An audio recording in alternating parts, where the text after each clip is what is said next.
You guys Joe, did you just speed past a flyover with a B-2 bomber and some Yes. A-10s like it was Yes. Yeah, nothing? yeah, Are you yeah. Yes. serious? We're Oh my well, God.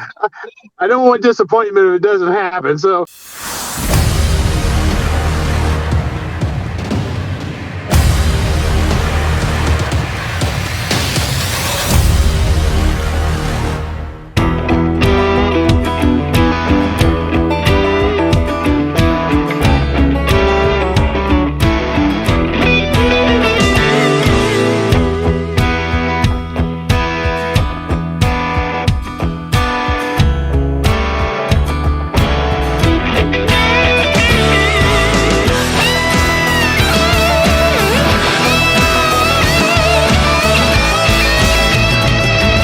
What's up, Herostock Nation? Hey everyone, Tom Lamog here with my partner Matthew Jones. Matt, how you doing after Herostock? I don't know. I'm still on the cloud, man. I'm still up there, cloud nine, all that energy. It was so much fun getting to talk and hang out with all these really, really cool people. I'm gonna tell you, I don't know what they have planned for 2026, but 2025 for all you new kids out there, the lingo, I think it's bussin'. I think that's what they call it. Um, for my generation, phenomenal, just absolutely amazing time. Yeah, there were a lot of great things that were happening, from the music to the vendors. The food is really delicious. I don't know if you had stopped at the barbecue truck, but The bourbon was good. oh yeah, that too. But there were a lot of really great things happening. I guess this is our way of saying, if you missed Hero Stock, you missed out. But there's Oh, yes, you did. yes, I'm gonna bring on our guests here in just a minute here, but just so everyone knows what Hero Stock is about. First of all, Hero Stock is proud to be associated with other nonprofit organizations that align with our own overall mission to bring healing and connection to our heroes. One of those organizations is Operation Freedom Exchange, which strives to provide comprehensive support to help veterans rebuild their lives and achieve the freedom they fought to protect. Today, we've invited their founders, William Joe Chabino and Susan Parnell, to tell us more about Operation Freedom Exchange and an exciting event they've posted on their website. It's an epic, I want to say, an epic party. How else? At the party.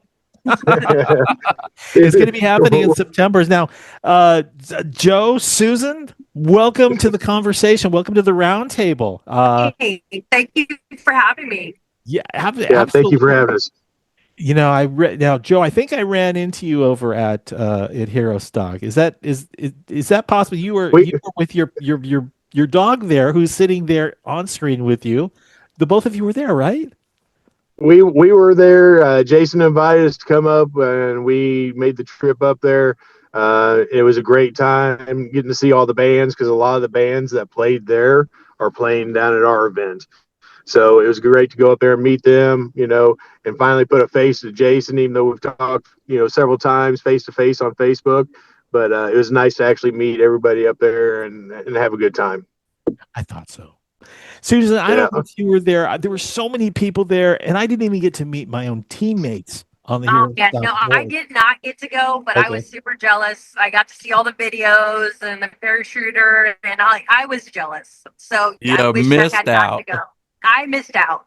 Yeah. Now let me just give you a pop question, and regarding the Jeep that was there. Mm-hmm. Yes. Have anything to do with that? Yes. Because Miss Susan has done all of my Jeep. Okay. Yeah. I suspected as much, only because I've stopped by the website, the Operation Freedom Exchange website, to read the bio about both of you. And I know Susan, with custom autos and such, in your upbringing, your experience, and now ownership. I'm thinking this is such a such a sharp looking Jeep for sure. So Susan's amazing. we're going to give you an opportunity to share more about that. But first of all, Joe, let me go to you. I'm the president of it. Susan and I found this operation. We opened it up together at the same time. And Susan is my vice president. I had to medically retire, and I went to Susan and said, "Susan, this is what I want to do, and I want you to be a part of it." And she jumped on board. And I told her what I wanted to do, and she's been going crazy since then. I'm going to just share to introduce you first, Joe. I want to take some of the information off of the website itself and then give you an introduction that is really intriguing.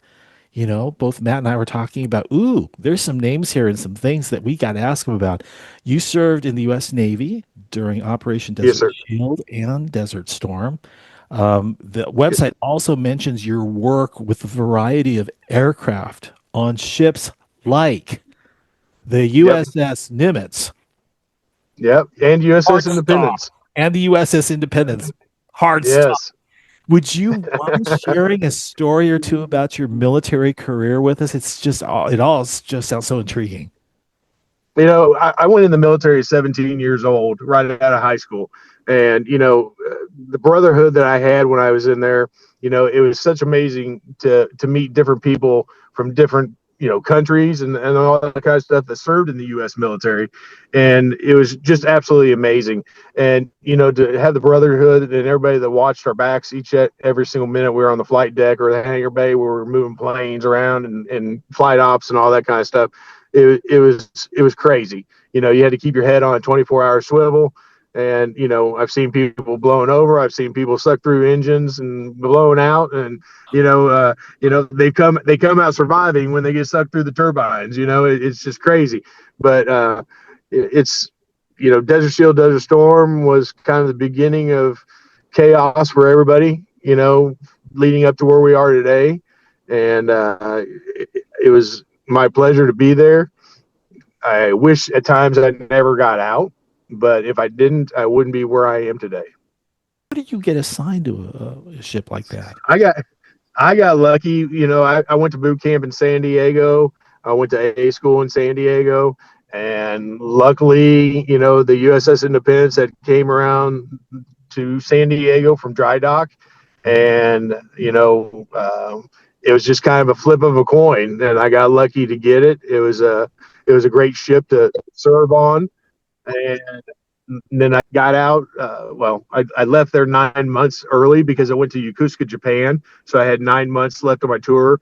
So then I got stationed with VS-33 out of Coronado Island, the world famous Screwbirds. They were S3 squadron, and they were attached to the USS Nimitz. So I mean, both my service stations were great. I enjoyed both of them. Coming back home, we were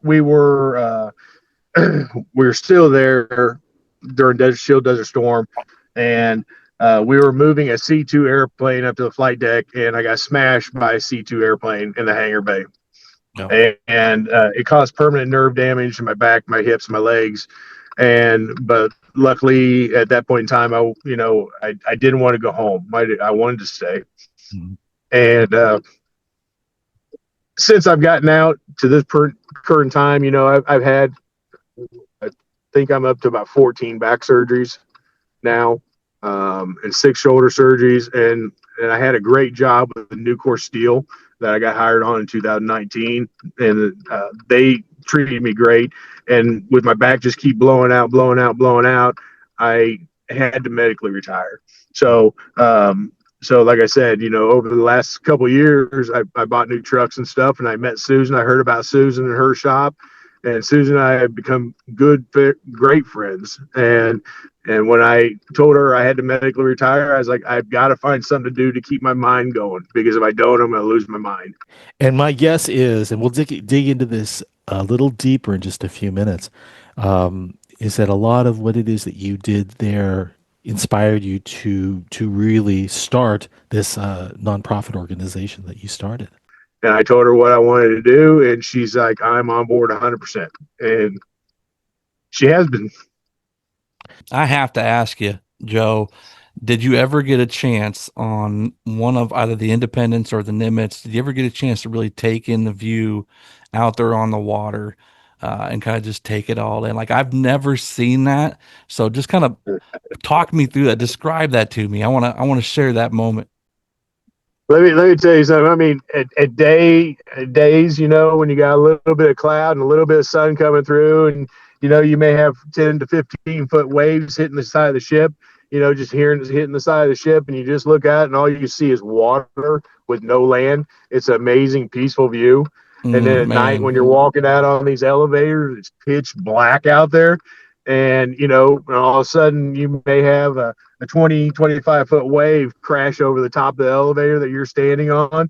It's quite nerve-wracking, but it's adrenaline rushing. You said 25 feet, right? Oh, yeah. That's big. We've seen waves go over the side of the ship. They smack the side of the ship, and then they funnel over the side of the ship, and they land in the middle there, the flight deck. Wow. So that's a good 65, 70-foot wave. Man. Wow. In the dark. Yeah, it could be in the dark. It's pretty nerve-wracking. What just happened? Excuse my mouth, but it's kind of a butt clencher, because you don't know if you're going to get washed off the elevator or the flight deck or what, and it's awful dark out there at night. Hey, let me go to Susan. Susan, we also had a chance to take a look at the information about, your personal and professional career, giving us some interesting insights about building custom automobiles for much of your life. Is that correct? Yeah, I mean, if we go off the year that it started, it would be my entire life almost. But my dad started it in '85, and it was a family business for years. I remember being at the car lots with my dad and the owners of the car lots eating ice cream and striping cars when I very first memory with my dad. So I've always been with cars. We built many older cars together. We do a ton of custom builds now, and then just down to just your daily window tints. So we do a little bit of everything, just whatever make your dream come true. So, what does it really take? What skills did you have to pretty much develop in order to do that type of work? Yeah, well, tons of different ones. I do all the purchasing. I've done the purchasing since I was 19 years old for the entire shop.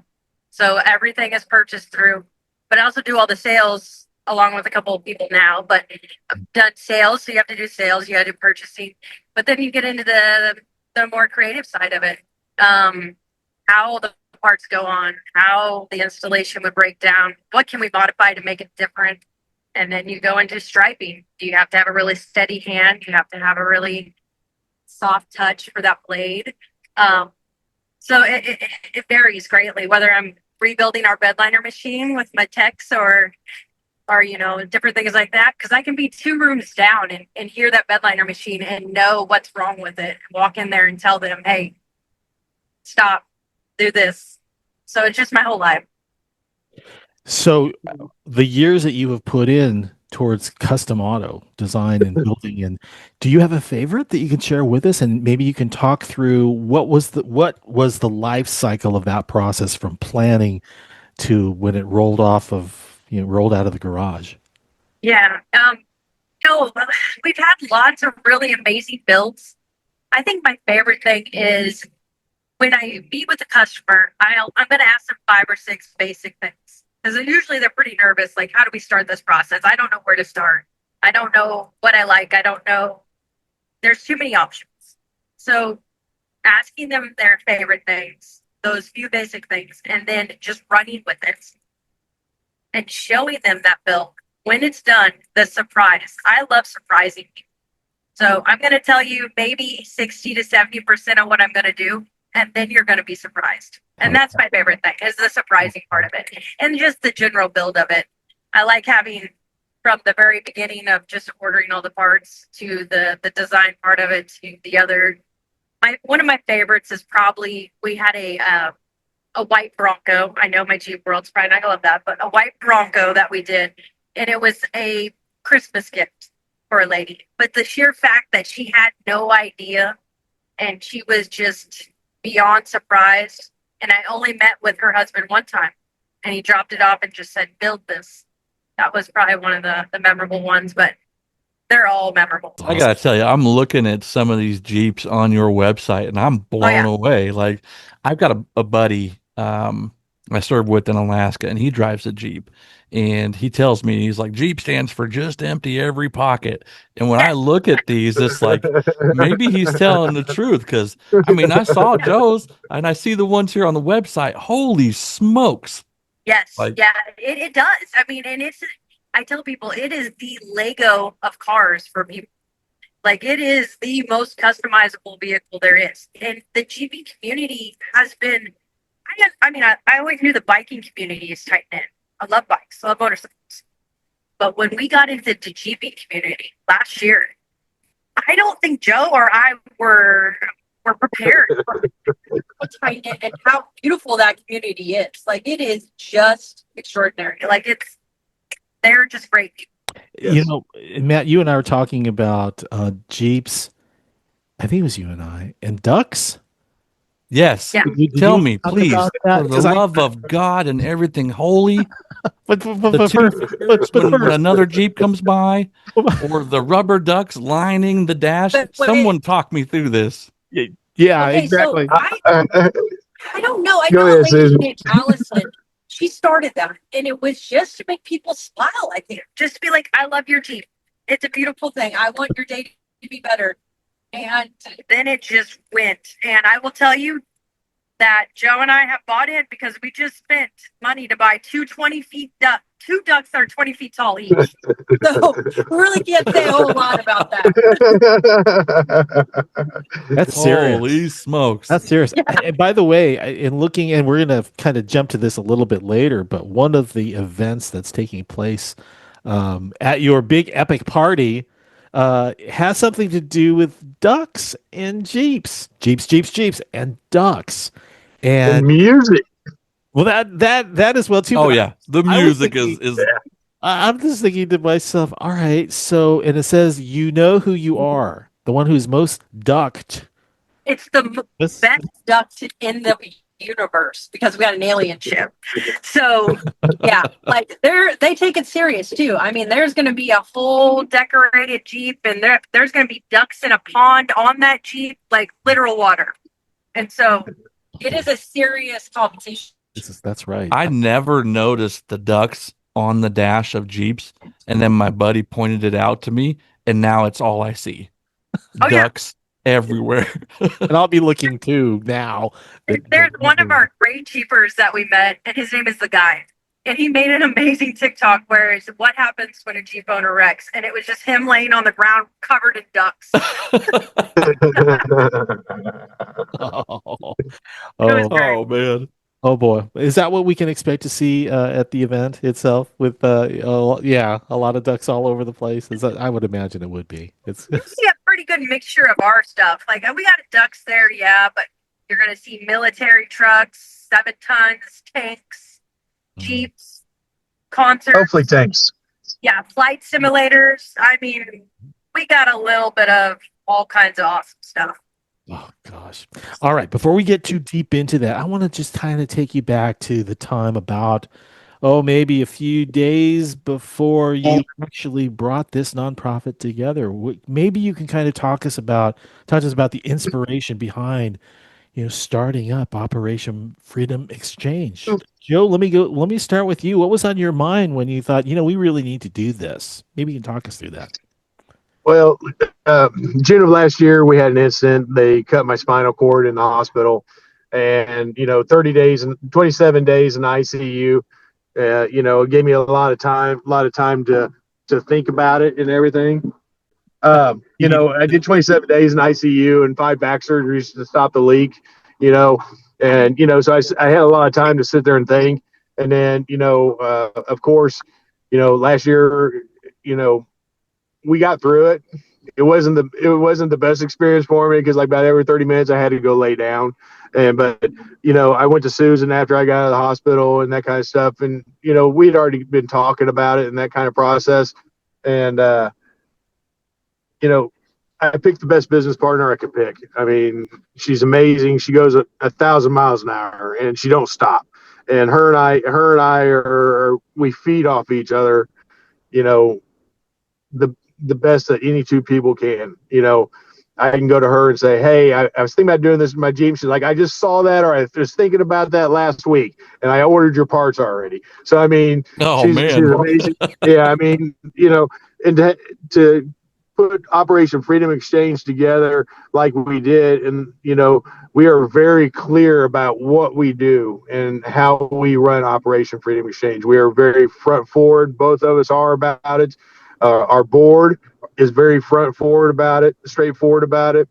And I mean, we've got a great board that supports, Susan and I. And it's just, we are 100% about just putting a smile on someone's face, even if it's for one more day. Mhm. you Yeah. know? Yeah. Susan, your thoughts on getting this underway? Well, I was just rolling off of doing a car show for a really amazing lady in town that had just had received that doctor information of that she had cancer. So we had just done that. We raised some money for her. So I was thinking that the Jeep event was going to be a little bit closer to the size of that event. And the joke came was like, let's do this Jeep event at the lake. I was like, that's a great idea. Well, we saw how big it was getting, and we're like, you know what, this needs to be a nonprofit. And he's like, well, he's like, we're gonna make this all for veterans. Well, that worked out beautiful. It was an amazing thing. But then we were able to open up for our first responders as well this year, and that was beautiful. My husband's actually on the board, and he's a firefighter, so that was personal to me as well. And the fact that we're able to just help all these people that have done everything to A, give us our freedom, or B, make our lives safer and better, and what they deal with daily. It was a no-brainer. I was all in. I do have to ask you on your website. I see where you guys are talking about the two nonprofits that you guys are going to be focusing on, and the canines on the front line. Now, Joe, I know that you have your dog there, which I would like you to introduce them. Yes. But I want to know if both you and Susan have had an opportunity to see that connection happen with a veteran or a first responder, someone who's getting a service animal, whether for service or whether for emotional support. Have you been able to see that connection happen? And if you have, can you kind of describe just the feeling with it? We actually put a gentleman named Tommy through Canines on the Front Line with the money we raised last year. And Tommy has an amazing dog. And I mean, just when you sit down and talk to him, I believe it's a whole different Tommy, because he's got that dog there that, they can do it. And then, yes, I invited Susan, actually got to come to watch Haas graduate. Yes. So, Nice. it is a very honor to be able to do it. Yeah. It's a beautiful experience from the outside looking in to get to see the change of what their battle buddy does for them and what that world opens up. And I know for Tommy, it opened up being more comfortable in public, being settled, not being anxious. And just to give that person a little bit of peace, just a little bit of peace is an honor. Yeah. That's amazing. And I know, like, I've seen videos where veterans have gone in and they've had different service dogs come out, kind of see which ones connect. And I tell you, seeing that happen and seeing, like, you can tell when the bond happens. And it's just, it pulls your heart right out of your chest. So, Joe, I know that talking about it kind of makes you a little emotional, but I appreciate you sharing that emotion. It's something that if people haven't seen, they need to look for. So I appreciate you sharing that. Thank you so much. Thank you. And even If I wouldn't have had Haas back last year, I don't know if I would have been able to come out of the hospital.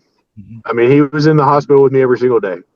So it's a beautiful. It's amazing the impact these animals have on all of us. I mean, they're extensions of us.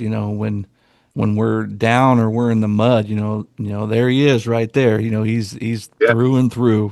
Day in, day out, and it's an amazing thing. And I love seeing people get the support and the help that they need, especially in the form of, emotional support animals or service animals. So it's really amazing. well, thank you. Hey, let's go on to the Thank you. SAFE program. The SAFE program itself provides immediate financial support, long-term care to the families of firefighters, law enforcement officers, and EMT who have died or suffered career-ending injuries in the line of duty. It's on your website. That's what I was just reading. Can you talk a little bit about that program? Yeah, Joe, Susan's husband, like she said, is a firefighter, and he brought this to our attention, which is it's a great organization. It's based out of Kansas City. It's out of the Kansas City Crime Unit. They are the ones that host it, and it's a one-time pay. It we pay for the county as a whole. It covers all first responders in that county, even if they're volunteers. So if they were to get killed in the line of duty, they come within 24 to 48 hours. They write a check for $40,000 to the family. They help out with college assistance. Wow. Susan, you can go into a little bit more. Yeah, they'll help put those kids through school. It's immediate help for that family in their worst days. And so we hate the thought of that having to be there, but we are thankful that it can be there to support. So help out at the beginning. Yes, exactly. Yeah. And it's called Safer, and they're a great nonprofit, and we're very excited to be working with them this year. And we'll be covering the Pettis County area with that endowment, and then along with other things. So those would be our canines on the front line, getting some veterans, their service dogs, and then Safer this year. But then we also have some big plans for Thanksgiving that we're pretty excited about as well. Yeah. Yep. Now, when it comes to these two programs, do they have to, in order to enroll in these? I see that there is an enrollment page on your website. Is that the first step that they need to go through that process of enrolling through you to get to these programs? Yeah, canines on the front line. You can go on there and you can apply through canines.org. caninesonthefrontline.org, and you can go on there and apply. And Jason is the director of that. He is a veteran also, so he's the main guy for Canines on the Front Line now. And like I said, he put Haas through training and that kind of stuff for me. So to get a service dog, you can go through there, and they reach out to us. If they're looking for someone to sponsor a vet or a first responder that needs something, they'll pick up the phone and call us and see if we're able to help. So that's kind of like the first start of it. Yeah. All right, real good. Well, you know what? The other thing that I see on your website that seems to be getting a lot of attention involves Jeeps. And it's in September. Yeah. But, I don't know that I even want to start to explain this. So I'm going to let you both take care of, talking us through the process itself. First of all, what is it called and where is it at? It is called Lake of the Ozark Jeep event. It is in Lake of the Ozarks, Missouri. So we are super excited about this. And I mean, Susan's been doing amazing work on Never Forgotten, getting him ready, her ready, or whatever you want to classify her. She's ready. She's getting ready. She's getting ready to go. And I know Got Your Six is almost ready. And I'll be honest with you, this woman never stops, and I mean, she has such an open mind with creativity that she has to do what she does. It's going to be epic from what I can tell. I mean, it's going to be out of this world.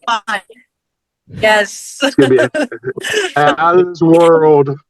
Yeah, so it will be held on Bagnell Dam Strip. So it's like a historic, beautiful strip right above the dam. and they are actually going to let us have it for 2 days. And we get to be, I don't know. I guess I thought that was a good idea. I don't know. We'll see. But, we get it for 2 days. We're having what are the a dates on 40-foot that? stage built there. The dates are September 25th through the 28th. 25th through the September 28th. 25th through the 28th. Yes. That sounds like more than It's a long event. Well, the 2 days and a wake up, you know. The There's a 25th pre-party. is all our vendors. Yes, all our vendors are coming in that day, getting everything set up, and then we have a pre-party starting at 6 o'clock. That's going to be an encore. Everything's going to be. It's free to get in. We've got 2 new Nashville recording artists that will be coming through town. They're going to be playing about 30, 45 minutes each.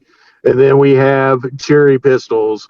They are 80s, 90s rock band. They're going to be playing from 7:30 to 11:30, and just tearing the place up. It's going to be loud, exciting, with all our vendors there, all our Jeepers there. And then Friday morning, we kick off the floodgates. The big event. Yes. I know that there are some Herostock performers. They've actually performed at some of the events that we've held in the past, from Shannon Book and Hockett, and even Braille Steiner as well too, that are making an appearance. Which is kind of one of the things that we're kind of partnering you guys with, is kind of like, you know what, we both know musicians. Why not take some of ours as well too? Yeah. I mean, Jason's been great hooking us up with artists, and we can't say more. Thank you more than enough for that. We are looking forward. We got Trevin Dawson this year off The Voice. Susan, a couple of the other two that are playing off The Voice. We got Braxton off The Voice. We got Jalen Johnston off The Voice. All of those are on Friday.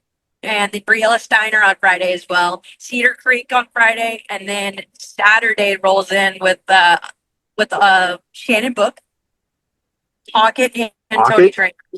Yes, Caravan's going to be there too. One of the locals here in Nebraska. It's exciting to see these names. It's like, wow, I know who they are. They're going to put on some great shows. And we're giving them a heck of a stage to do it on. Yes. Oh. Dude, Matt, we need to go. You guys need to come down there. We also have the Kansas City Chiefs DJ in the Black Diamond transforming vehicle. It all separates and transforms out. He's going to be like bringing the beats. You can dance in the street if you want. Whoa, hold on. Let's just pump the brakes on the dance thing. Hey, okay? well, hang on. And we got Jack Daniels sponsoring this thing. So okay. And Budweiser. And Budweiser. And loosen some of those inhibitions. Maybe you get out there and dance. Yeah. There you go. It does say a party here, so why not? Right? Oh, absolutely.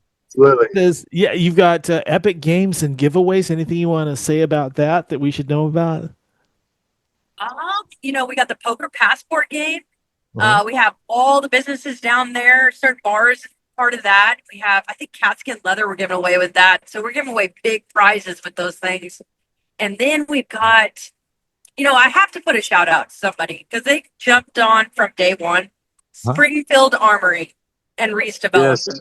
These guys have made this possible. So I'm just going to start with that right there. But on to the games. Then we also have this really neat game where you're going to go to these different businesses. You'll collect custom glow-in-the-dark wristbands. And then when you get back, you get a custom engraved dog tag and a prize. So, just fun stuff. I want one. Yeah, I mean, we were trying to make it have 18 bullets, but I guess that's illegal. Now, let me ask you this. I would probably, be told that you should ask this question, but if you're a Jeep owner, what's in it for you for this? If you are coming with the Jeep, there are things that are obviously happening for those who have a Jeep. What are they? Susan may change answers wrong, but the thing about it is, last year when we did this event, we met so many amazing people, and the friendship that we've made with these people, it's unbelievable. We call most of the people we met last year family because they don't quit either. They believe in what we're doing, why we're doing it, and they just keep going. Yep, It's they are our unbelievable. Jeepin' family. So, I mean, community, the community that you feel. I remember one Jeeper, and I won't say his name, I won't call him out right now, but he was so anxious. And he's a veteran. He pulled down and we put him on the middle because he had this really beautiful Gladiator. Had an eagle screaming down the side. We put him down the middle, and his wife said, "He's anxious. This is our first Jeep event." I looked at her, I said, "Mine too." She just got scared her. But at that point, she's like, "Well, I'm just gonna kind of tag around with you guys." But then we made sure they had a ride up the hill because he has trouble walking. We made sure we were with them, and I swear we talked to them every day, every once a week. We talked to them. So the community, you felt alone, you no longer feel alone. The party, showing off all that hard work on your Jeep, all these things they love. But then, we have some awesome prizes, and all this entertainment that we got Jason to help us with is for them. We could shut the strip down and just have a DJ or a radio play, but the live music and all that we just want to make it the best time possible for all of these people, veterans, Jeepers, everybody. Yeah. Sounds fantastic. I want to go. Well, I don't know what it is. Every Tom, time, seriously, I'm gonna just make you be the MC though. I need an MC, so I got jobs for you guys. So don't think you don't get to hang out at the Jack tent. Oh my goodness! I gotta tell you, I would be there in a heartbeat. I just got back from Nebraska, from Herostock. I live here in California, so I need to stay close to my dogs as well too, because after being gone, it's like you can't go again. Sorry. Definitely keep an eye on what you guys are doing out there. Joe Chabino and Susan Parnell are both with Operation Freedom Exchange, and they have been with us for the last 45 minutes or so. Okay. Are there any closing comments that you would like to pass on to Herostock Nation about anything we talked about? Susan, I'll start with you. Yeah.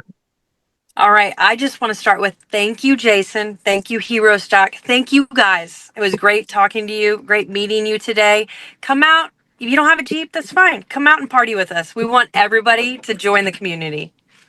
Fantastic. And Joe, any closing thoughts? We are working on having the parachute jumpers that were down there in Nebraska or up in Nebraska. They are coming down to jump. Oh, bravo, Zulu. Okay. Yeah, so they are coming. We are working on getting a flyover done, hopefully by the B-2 bomber or some A-10s. So, I want everybody to come out, enjoy this event. Like Susan said, even if you don't have a Jeep, come down on the strip, be a part of the weekend, and see what it's about, see what we're about. And let's have a hell of a time. And thank you, all of you guys at Herostock and everything.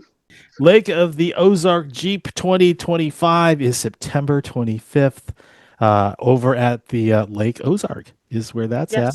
And there are more details if you stop by Operation Freedom Exchange's Facebook page, their website.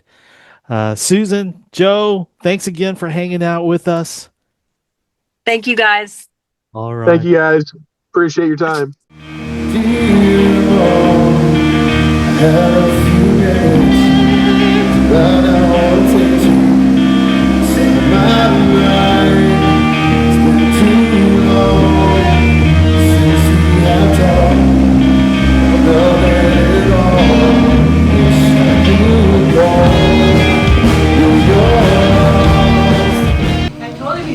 What's up, Herostock Nation? Tom Lamog here, coming to you from the site of Herostock 25 at Country Drive Live in Ashland, Nebraska, with my good friend, U.S. Army veteran, singer-songwriter, and our show's co-host, Matthew Jones. What is going on, everybody? Well, last week we concluded the series. We actually did mention the Herostock Nation podcast. The agreement that I made with Jason was basically we would be doing this until the end of Herostock, and we are almost there, which basically means it's time to make some transitions here, right? Yep. So we wanted to take a minute to let everyone know what the plan is, because last night in my conversation with Jason is basically keep going, keep doing it. So Matt and I have talked about maybe carrying on, and we've actually come up with a new name for the Herostock Nation podcast. Would you like to introduce it? It's going to be called The Roundtable, where heroes talk. I get it.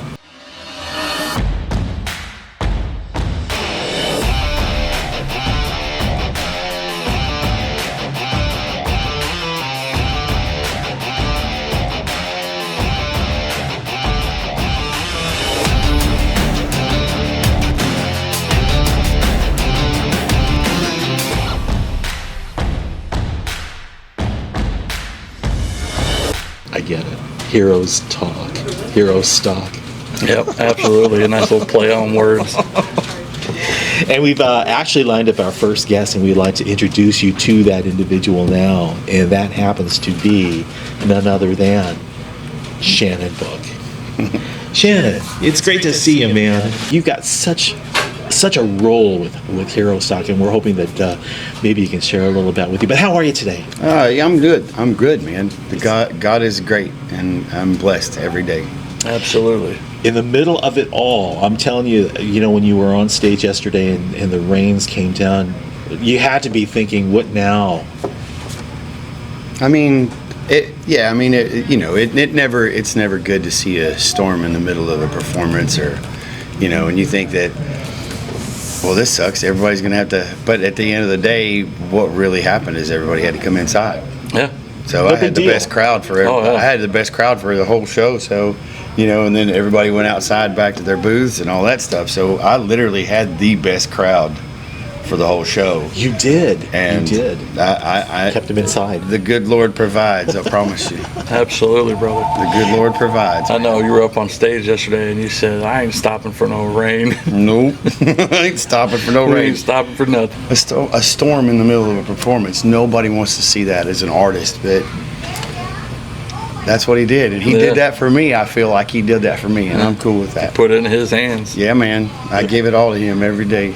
Absolutely. It was really incredible to see, because everyone did end up moving. Most of the people moved in, obviously, because it was torrential. And you had a full house. You did. I did. I will say that he definitely made it humid up there. And by the time we got done, you could look at my set list, and most people were like, "How'd you do that without any sweat up there?" And I was like, "You obviously didn't see my set list, because it was bludgeoned with sweat drops all over it. Oh, yeah. The ink was starting to run and everything." That's how many times you wiped your head, man. I was up there going, "Shoot, let's go!" Yeah, it was a good time. It's not hot up here at all, guys. Nope. And you know what's funny is both my bass player and my guitar player both had fans. And the drummer had a fan, and he didn't know he had one. He didn't turn it on. Yeah. I didn't have a fan. I was just sitting up there. You were working it. It's funny because the winds got up. Well, they said 50 miles an hour, but you never know that. No. From your vantage point. Yeah. Well, I was also here 2 weeks ago when they were like in Omaha. It was like 130-mile winds. Yeah, it was insane. So what is it? Are you bringing the winds with you from Texas? Is Apparently. that the deal? Winds of change, man. Winds of change, baby. Winds of change. That's right. Now let me ask you. This year it was a rock set. Yes, sir. Last year was an acoustic set. Sure. Both times you opened. What did you think? Was it harder? Was it easier? Was it more fun? What do you think? To be completely honest with you, either one is. I just like performing. I enjoy doing what I do, and I do what I do. How do I say this without sounding like an idiot? I do what I do to help connect people. And for the longest time, it was to people, so people would be connected with each other and realize that they don't have to live life alone, or they don't have to do all the things that are hard about life by themselves. But more so nowadays, it's more about connecting people to the things that have healed me. And that's more important to me than anything else. So to me, it doesn't really matter whether it was an acoustic set or it was a rock set. Logistically speaking, bringing a band on the road is never easy. Yeah. And it's expensive, and it's tough, and it's not. People talk about herding cats. It's not like herding cats. It's like herding worms. Like, no joke. It's like herding worms, man. I've not heard that before. You haven't. You're welcome. But also it's amazing, and I owe a lot of that to my fiance Christina, because that woman is a rock star, and she does a ton of work for me behind the scenes. These are things that we really don't know about. We know of Shannon Book, we know of your music, we heard you're bringing a band, but there are obviously things that happen behind the scenes that we never know about. Like absolutely this. Well, I mean, and that's just life in general. There, like, people don't understand that about the music industry. There are so many things behind the veil of this screen. Like, people don't realize what's on the other side of this screen. There's, like, generally, even in this situation right here, this is a small production, but still, it's a production. People don't realize there's 2 cameras here. There's a computer system. There's 3 people talking in the same room. There's a bunch of people walking in and out of the doors. Yeah. And, Really? I don't. But my point is, people don't understand what's going on the other side of this camera, and they think that it's just look at me, look at me, look at me, look at me, and it's not. There's a whole team on the other side, and the other team, the other part of that team, generally doesn't get a lot of glory. Hey, so let's go. Let's talk about last night. Favorite moments, whether it be the performance or the MC, because you did the MC role as well too. Was there something that stood out last night to you as being one of your favorite moments? To be honest with you, the whole night was awesome. The whole night was awesome. And my favorite part about all of it, well, there are so many favorite parts. I got to see a guy I haven't seen in 15 years yesterday. And that was amazing. Buff Kloppenberg showed up and drove 3 hours just to come here to watch me perform, and then hang out, and then drove 3 hours home. And that was amazing. Hanging out with Betsy Ross and all the people here that are, getting to see you and getting to see you guys, and all of that stuff is amazing. I think for me, the performance was awesome. The performance was fun, and it went off a lot better than I expected, because we only practiced 1 day prior.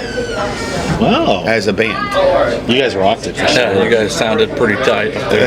We appreciate it. Those boys worked really, really hard. That's what your guitar. I stopped and talked to your guitar player for just a little bit, because you have no idea how hard we practiced, how much you would rehearse. They did all that stuff. Like it sounded really tight. Did all that stuff prior to, and prior to everybody else, whatever. But we practiced when we got here. We practiced when we got here in Lincoln, and we practiced in Mike Rye's basement, which was amazing. And Mike Rye is a great dude, and I'm so grateful for that guy. Phenomenal artist, phenomenal musician, phenomenal guitar player, super knowledgeable about the music, world, and just music theory, period, and in applying it to his craft. But all of that stuff, like, we practiced, and by the time we got done practicing, we practiced for probably about 3 hours. And that was our first practice. That was our first practice as a whole band. Did the time go quickly during work? Too quick? Too quick. Is it because it was fun? No. It was just work. No, it was not fun. As a matter of fact, we were ready to claw each other's eyes out before it was over. We were done. Is this another behind-the-scenes secret? Yes. I have no secrets to hide. I don't. I'm not. Tell it like sorry. it is. You're not gonna get me to hide. There ain't gonna be no fluffing pillows. None of that trash. It's just like you mentioned. These are the things that people on the other side of the screen don't see. And by the time we were done, everybody was like, "Man, this is going to be rough tomorrow." And those boys, and this is why I tell you that those boys came over here yesterday, all day yesterday, without me, and worked through the songs, the whole set. And by the time we got up on stage, it was done. You guys sounded awesome, was man. Done. I remember telling those cats are professionals, and I promise you, I am grateful for each and every one of them. I remember telling you, I had never heard, because I'd seen you perform at a couple of the Herostock smoke-offs, and seeing you play, and there's something to be said about it. You love the music, and you can see it when you play. But I had never heard Shannon Book with Deliberately Broken full band, and it blew my mind, man. I was taken back. I was like, holy crap! I know these people. Right. I get to be a part of the same programs. That's cool, brother. Listen, I love you, man. You're amazing, and I'm grateful for you too. So thank you for that. I'm glad I blew your mind. I'm glad to be a part of something bigger than myself. That's how I live my life every day. And I gotta ask, so when you come to Herostock and you perform here at Ashland, the atmosphere, the people, the camaraderie, what does that do to you as a person who's playing the music? How does that help kind of motivate, inspire, and create more energy? That's a great question, man. That is a great question. So to answer your question, what does this do for me? this makes my chest open up, and my heart is just bare and open and vulnerable. And vulnerable to everybody around me. And that's the most important thing to me ever. There's a beauty in that vulnerability. It's the best thing in the world for me. So it's the best thing in the world for me, man.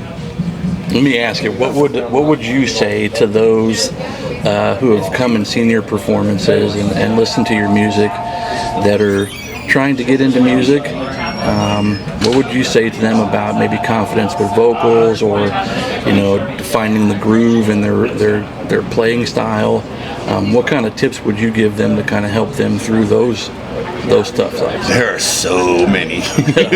There are so many. I love the fact that the digital era brings a lot to the table nowadays, and I love that it makes things a lot easier and a lot faster to accomplish and experience. But what it removes is the honing of the craft. And if you've ever sharpened a blade, there's a process. Yeah. There's a process. And it goes from one rough stone to a lighter rough stone to a lighter rough stone. You gotta do both sides. Yeah. You can't just do one side, you gotta do both sides. And they have both gotta be done even. And so honing that skill, whether it's your vocals, whether it's your guitar playing, I think you should have a vocal. If you're a vocalist, you should have an instrument. I don't care what it is, whether it's piano, kazoo, whatever, it doesn't matter. But have an instrument because it helps you write. It's part of the process. Music theory is important. It's not just a stupid lesson, it's science.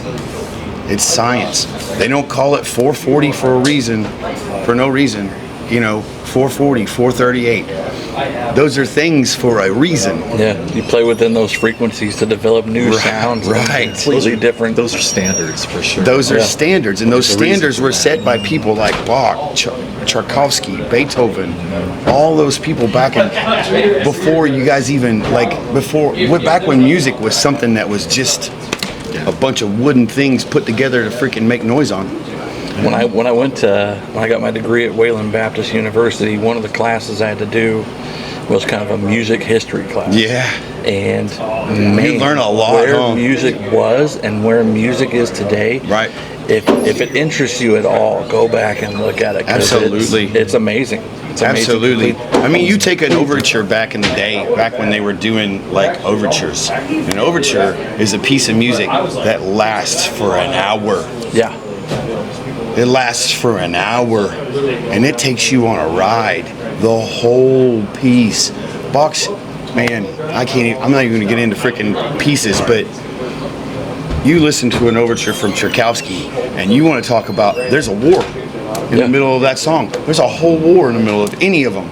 There's a war, there's a time of peace, there's a time of sadness, there's a time of sorrow, there's a time of grief, there's a time of love, there's a time of happiness. And it's all there in one piece. It's like capturing the world in an hour. That was better than movies ever were. Oh yeah. It's like a book and a movie. I think I'm gonna read the book because it's gonna give you more information. I like watching movies. I do too. I'm a big Lord of the Rings and Hobbit guy. Oh yeah, dude. And I know I had admit that on Me too.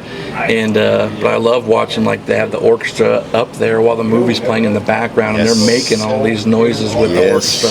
It's amazing. It's absolutely amazing. And so getting back to what you said, anybody who's getting into this field, honing that craft, like sharpening a good sharp blade, is the most important thing you'll ever do for yourself. Trying to do it fast, there ain't nothing in that. It's empty, it's hollow. I think I heard someone reference that like doing anything in life is kind of like forging a knife. You're going to spend a lot of time in the furnace, and you're going to get cooked. And then as soon as you get some reprieve and they pull you out of that furnace, beat the trash out of beat you with a hammer. That's right. And then they're going to put you back in. And it was about just trusting that process. And then at the end of it, how did it work for you as a soldier? Yeah. You didn't go into freaking boot camp for freaking 8 to 10, 18, 14 weeks to just go in there and hang out and eat snacks and hang out with boys. Put in the furnace and you were shaped. You were shaped. We all were. We all were. And that's how it's done. That's how everything that has ever been worth anything is done. There's nothing on life. There's nothing in life that's worth a nickel that is done without friction. Oh, yeah. Nothing.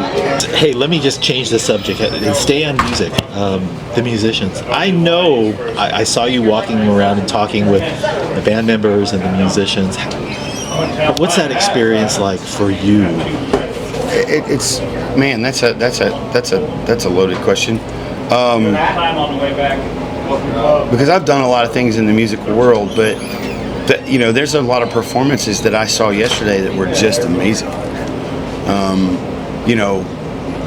Die Tired. First of all, I love Jim and all those boys, and those guys are great, and they're amazing artists and amazing musicians, and I can't wait to hit the road with those guys. We're gonna talk about maybe doing some time, from where they're at, and we're down in Texas. They're gonna come down and open for us at a couple shows in Texas. We're gonna do like a little stint up there with them, and then we're gonna try to do all that stuff. But just those guys as they are, period. They're just awesome people. Amazing. And all of that stuff being said, then, Gallavant. I'll be honest with you, when I walked up and saw Gallavant doing a sound check, I was like, I get it. What I get it. in the F-bomb is about to happen right here? I felt like I was watching a 70s porn and it was about to get stupid. Oh, man. And I was like, I literally walked up on stage. Definitely. Yeah, I walked up on stage when I was getting ready to MC and bring them on. I was like, I feel like we're about to watch a 70s porn and it's all going to go sideways. the cutoff. And they were completely all about it. Like they were completely all about it. Yeah. And that's where I coined the freaking porn raised corn star. You did mention that last Porn raised corn star, and they're like, we're gonna coin that. I was like, you should. Yeah, that'll be on the next album. Yeah, and boy did Gallavant walk off that stage and own the whole place. They owned the whole place. Memorable thing about the performance for me was the triple drum solo. Oh, absolutely. I mean, it's one of many. And/or the musical instrument swap. They all are really multi-instrumentalists for sure. Yep. I mean, they made that clear in our last interview with them, but that was captivating to watch. Absolutely. And then they take the drumsticks and out to the audience and goes. Oh yeah, he's like, hey man, I'm sorry I hit you, and he goes, I don't think you hit him. I think he caught it. I can't see it. It's just a really great show, and they were all wireless, and they all came off the stage, and they stood on the tables and all that stuff. It was that to me, that's what performing is. Yeah. That's what performing, and they brought it. Yeah. And then Lockjaw, what a freaking phenomenal band. Oh my God. I mean, and those boys are all dedicated to what they're doing, and I have absolutely complete respect for those guys because they're purchased, they're bought in, and those dudes are good. Those dudes hone their craft. That is what it looks like when you hone your craft. That's what it looks like when you guys put a freaking band together and you put it on the table and everybody puts their piece of the puzzle on the table. Yeah. Shannon, hey, listen, we'd like to thank you for showing up for our first podcast for the Roundtable, where heroes talk. Absolutely. The brand new name. And I just want to let everyone know, if you are a veteran or a first responder, Gold Star family member, you had a story to tell or a song to sing, or maybe something you've written as an author, we'd really love hearing from you. tom.herostock@gmail.com is how you can get a hold of me, and we'll put you on the air with us. Absolutely. So, Shannon, thanks again. Thanks for having me, man. All right. You've been watching The Roundtable, where heroes talk, a Herostock Nation podcast. Next week, join us for our conversation with U.S. Army and Operation Iraqi Freedom veteran John Hensley. He'll be sharing some of his stories and original music from a new series of recordings he's recently made. Hope you can join us. For Matthew Jones, I'm Tom Lamog. Thanks again for listening.